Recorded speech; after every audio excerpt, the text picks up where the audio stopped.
Good morning, Sports Booth Nation. My name is Ethan Dawick, and I am joined today by my lovely co-host, Cade Bergstead. And boy, do we have a fun episode for you. First, we're going to break down both the Bengals and the Rams as we are just over a week away from the big game. And we will give you one more bet that we found for the game that we really like. And we're going to finish it off by giving our predictions for the game in a little game of buy or bull. As always, don't forget to check out our website at thesportbooth.com for all the latest gear and merch to help us represent as we grow into a beautiful sports news publication. Link will be in the description for that. Well, with that being said, let's take it to the booth.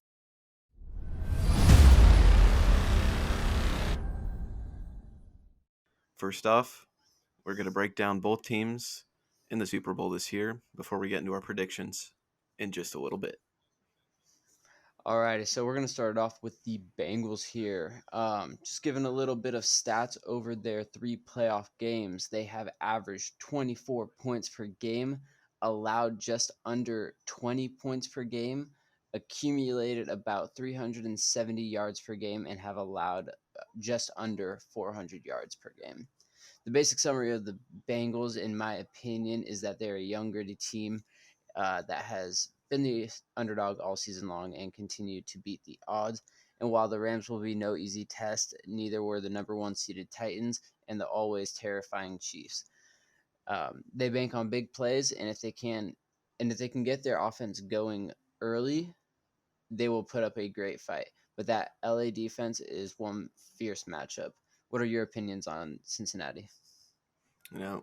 Like you said, they just continue to impress all season long. I didn't really see them in the Super Bowl. I think I had them at 6 wins at the beginning of the season, but Yeah, I think that's where we both kind of had them at the beginning of the season. We'll definitely do an episode here where we look back on all of our predictions for our records and uh, other things like that we did early on in the season. That'll be interesting to look at.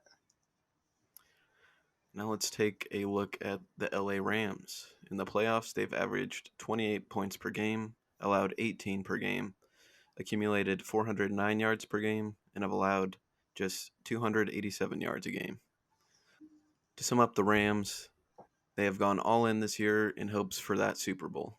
They have an insanely good defense led by Jalen Ramsey, Aaron Donald, and Von Miller, and a high-powered offense led by the league-leading receiver, the Eastern Washington legend, Cooper Kupp. He's the key to winning the game.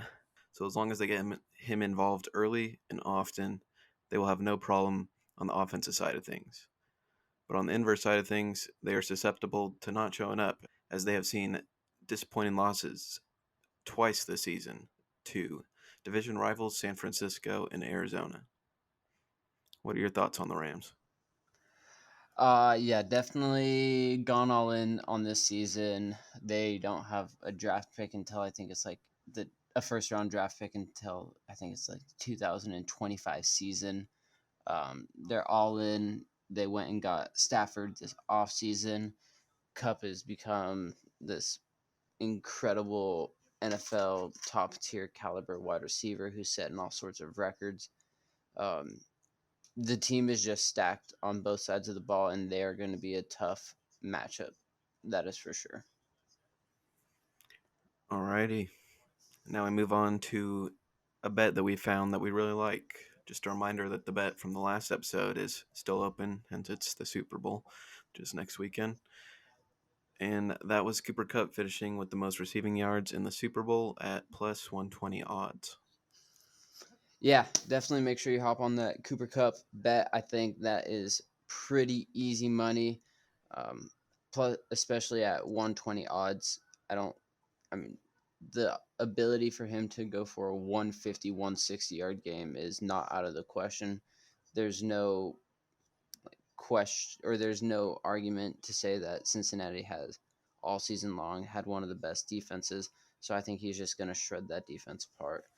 But our bet for this episode is also for the Super Bowl, and that is both Jamar Chase and Cooper Kupp combined for over 199.5 yards at plus 105 odds. These two players are obviously the most explosive players in this game, and they could easily amount to over 300 yards combined. The Bengals know that they need to get Jamar Chase involved, as they are clearly at their best when they do, and the Rams' offensive game plan relies heavily on Cooper Kupp. Even if Kupp finishes with one of his crazy 140-yard games, that only requires 60 yards from Chase, which, as we have all seen, can easily be done in one play for that man. Alrighty. Now we're gonna end it with a little bit of buy or bull Super Bowl edition.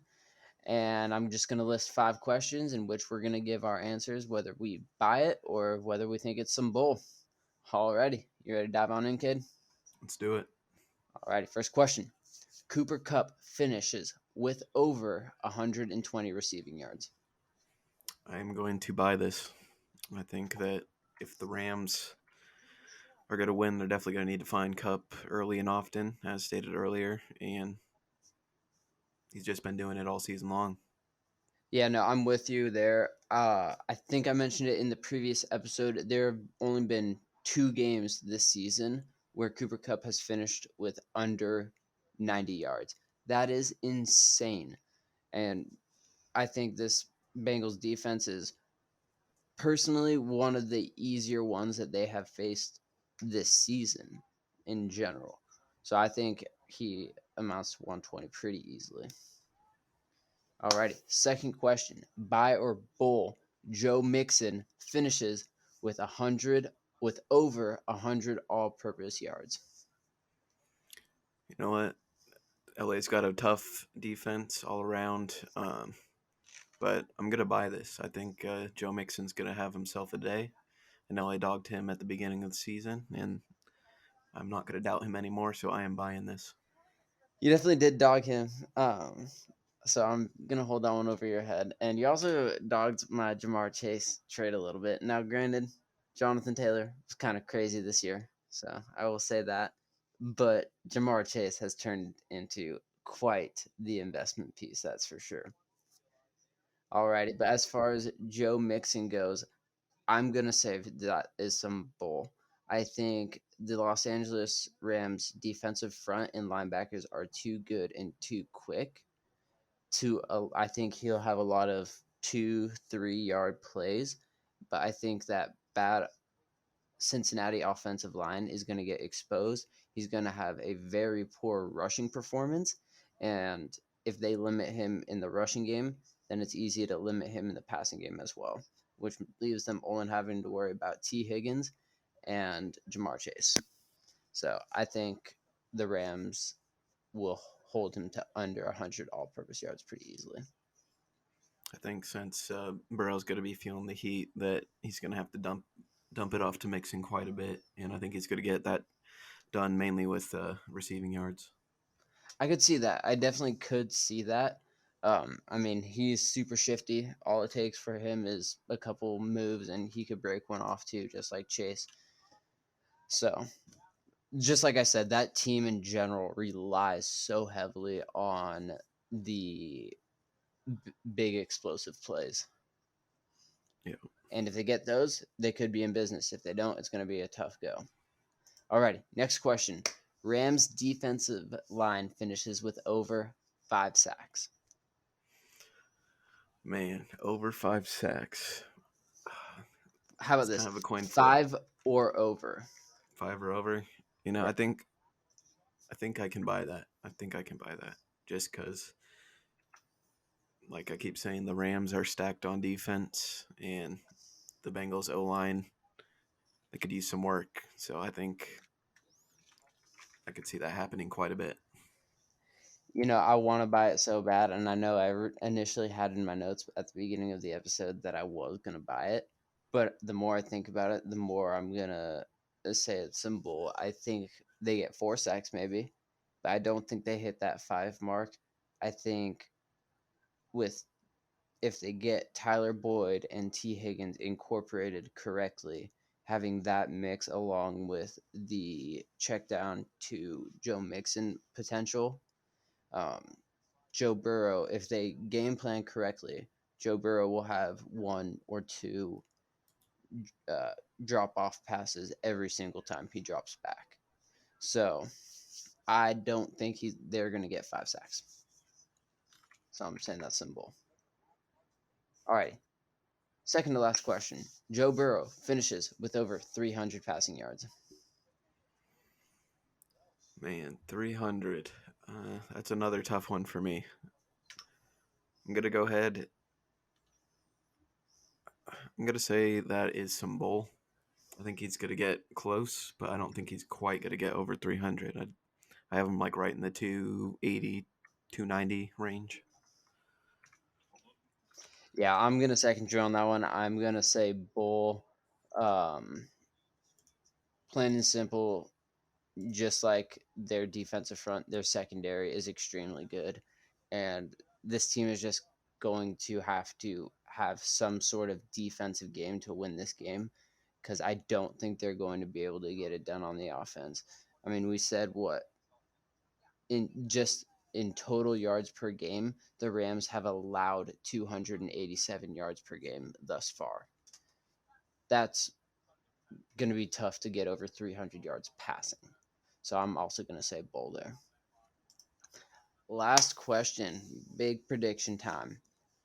The Rams will win their Super Bowl in their home stadium. Now, if you buy that, that means you're saying the Rams will win. If you're saying it's a bull, you think Cincinnati's going to win. I am going to go ahead and call some bull. I'm going Bengals all out. Joe Burr is going to take them to their first Super Bowl in franchise history. And I have the Bengals winning 19-16. I want it so bad. I really do. I want Bengals are my number 3 team just by extension of family that has gone to school in Cincinnati.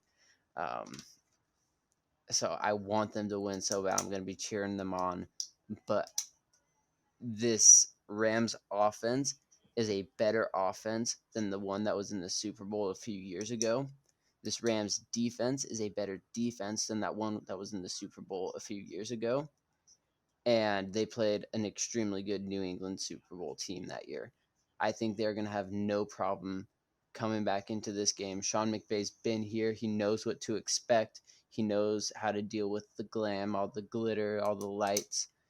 I think that is going to lead them to the Super Bowl. So I'm going to buy that the Rams win the Super Bowl in their home stadium. Alrighty, well, that wraps up our episode for today. Hope you guys enjoyed. Be sure to let us know if you would buy or bowl those questions.